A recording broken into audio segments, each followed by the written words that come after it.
18 কোটি মানুষের দেশ বাংলাদেশ, জনসংখ্যার দিক দিয়ে পৃথিবীর 8ম বৃহত্তম দেশ। আর এই বিশাল জনসংখ্যা নিয়ে বাংলাদেশ এখনও একবারও ফুটবল বিশ্বকাপে খেলতে পারেনি। এই সত্যটা যতটা হতাশাজনক, ঠিক ততটাই অবাক করার মতো। আরও কষ্টের বিষয় হলো, ঢাকার মিরপুরের সমান জনসংখ্যা নিয়ে আইসল্যান্ড 2018 বিশ্বকাপে খেলেছে। মাত্র প্রায় 3.5 লাখ মানুষের দেশ ফুটবল বিশ্বকাপে যেখানে পরিচিত নাম হয়ে ওঠে, ঠাঁই দাঁড় করিয়ে দেয় আর্জেন্টিনার মতো দেশের বিশ্বকাপ ক্যাম্পেইনকে। সেখানে 18 কোটি মানুষের দেশ বাংলাদেশ গত 50 বছরেও বিশ্বমঞ্চে নিজেদের প্রমাণ করতে পারেনি। তাহলে আমাদের কি ফুটবলের প্রতি আগ্রহের অভাব, নাকি আমরা ফুটবল খেলাটাই পারি না? সমস্যাটা কিন্তু একদম অন্য জায়গায়। বাংলাদেশ ফুটবল ফেডারেশন গঠিত হয় 1972 সালে। শুরুটা মোটেও খারাপ ছিল না। 1980 সালে আমরা এএফসি এশিয়ান কাপে কোয়ালিফাই করি। এরপর 86 বিশ্বকাপের বাছাই পর্ব।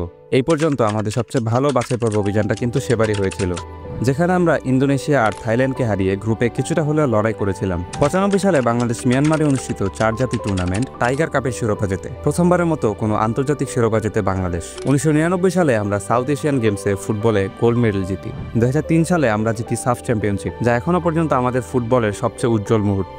বাংলাদেশ ফুটবলে প্রথম 3 দশক ছিল একেবারেই অন্যরকম। তখনকার ঢাকা লিগ ছিল দক্ষিণ এশিয়ার নিঃসন্দেহে সেরা লিগ। আবাহনী মোহামেডানের রাইভালরি ছিল শুধু 2 ক্লাবের লড়াই নয়, পুরো দেশের ঢাকঢোল, আবেগ, পরিচয় সবকিছুর কেন্দ্রবিন্দু। ম্যাচের দিনে পুরো শহর থমকে যেত।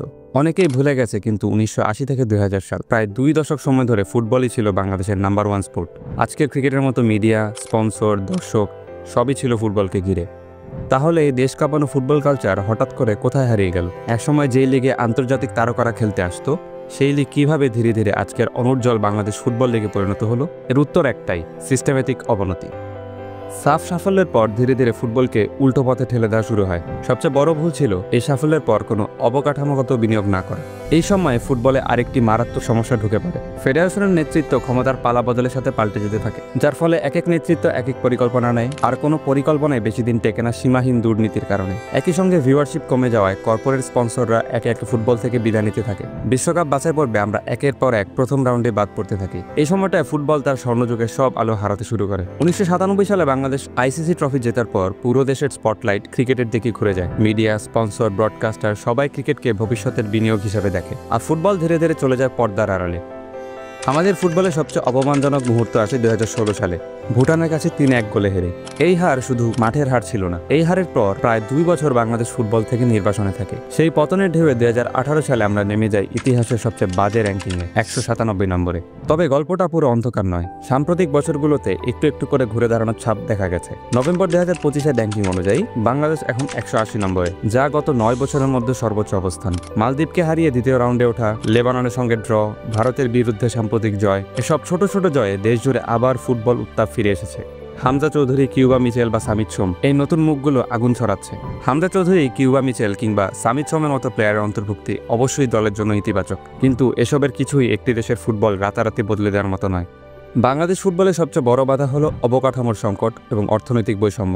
কিন্তু সমস্যাটা এখানেই শেষ নয়। সমস্যা আরও জটিল হয়ে ওঠে দুর্বল প্রশাসন আর অনিয়মের কারণে। বছরের পর বছর ধরে বাফুফে অভিযুক্ত হয়েছে ক্ষমতার অপব্যবহার, ভুল পরিকল্পনা, অযোগ্য কোচিং স্টাফ, রাজনৈতিক চাপ, স্বজনপ্রীতি আর ক্লাব সিন্ডিকেটের দল বাছাই করার মতো গুরুতর অভিযোগে, যার ফলে ফুটবল দলের স্থিতিশীলতা কখনোই আসেনি। বাস্তবায়িত হয়নি কোনো দীর্ঘমেয়াদী পরিকল্পনা। আরেকটি বড় সমস্যা ফুটবল ক্লাবগুলোর মালিকানায় রাজনৈতিক প্রভাব।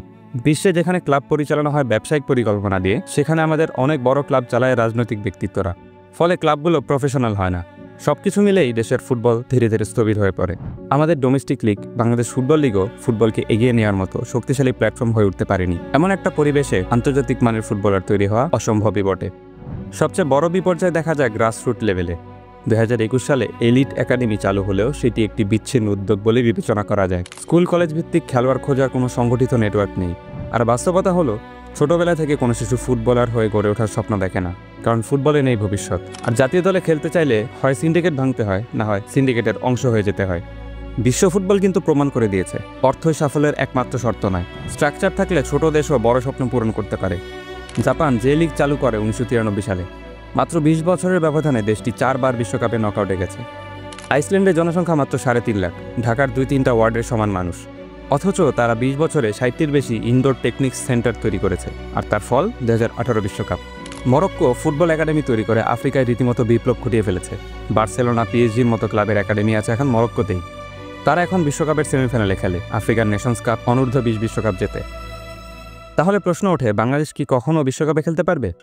যেদিন বাংলাদেশ ফুটবলের সিস্টেমটাকে পাল্টাতে দেখব, সেদিনই সম্ভব 2030 বা 2034 সালের বিশ্বকাপে কোয়ালিফায়ার পথ তৈরি করা। আর সেদিনই হয়তো বিশ্বকাপের সময় আমাদের ছাদে শুধু ব্রাজিল, আর্জেন্টিনা কিংবা জার্মানির পতাকাই নয়, লাল সবুজের পতাকা উড়বে।